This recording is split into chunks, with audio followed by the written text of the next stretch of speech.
सब श्रोता बंधु मान मोर जोहार मुई एनएस अंजय सुनो आज आपण मान गोटे संबलपुरी कहानी सुनामी कहानी नाम होचे मनोरमा और ये कहानी के मैं निजे लिखी छे तो चलो मैं लिखी थी भाई कहानी सुनमा। मनोरमा बोले गोटे 25-26 वर्षीय टुकेल थी सी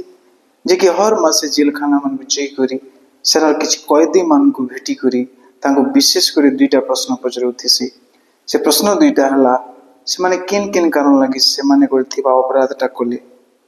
आउ से माने केनता केनता हेथिले या नहीं हेथिले से अपराध से मान द्वारा नहीं हेता बोली से माने भाबसन आउ से दुईटा प्रश्नर उत्तर से माने पूरा ईमानदारी सहित दोन बोली मनोरमा से कैदी मान को निवेदन भी करुथिसे इटा बुझे करी जे एतार द्वारा इटा प्रमाण हवा जे अपराध रोकबार लगी कानून संगे संगे कैदी माने भी प्रयास करजन बोली आ प्रति मासे से कम 5 रु 6टा कैदी करनु ए दुईटा प्रश्नर उत्तर पाई करी से मान को खुशी रे 2-2 टंका दे करी आउथेसी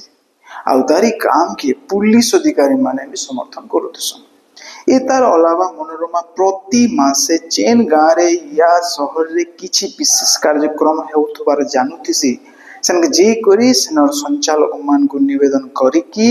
से कार्यक्रम रो टाइम टेबल भितरे तार लागी टाइम टिके मागी करी उपस्थित दर्शक मान को से कैदी मानकर उत्तर पढ़ी कर सुनुथिसी लेकिन से काम कला बेले से कैदी मानकर परिचय के से गोपन रखुथिसी दिने का मनोरमा रो शिक्षानुष्ठान के ताकर जिल्ला रो किछि पुलिस अधिकारी जासन मनोरमा तांको स्वागत करसी और आसबार कारण पचरासी तो से पुलिस अधिकारी माने ताहा के कहसन कि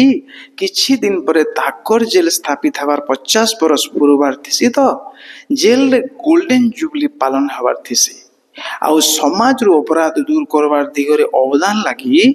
मनोरमा के सेठाने सम्मानित करवार प्रस्ताव गृहीत हेथिसी मनोरमा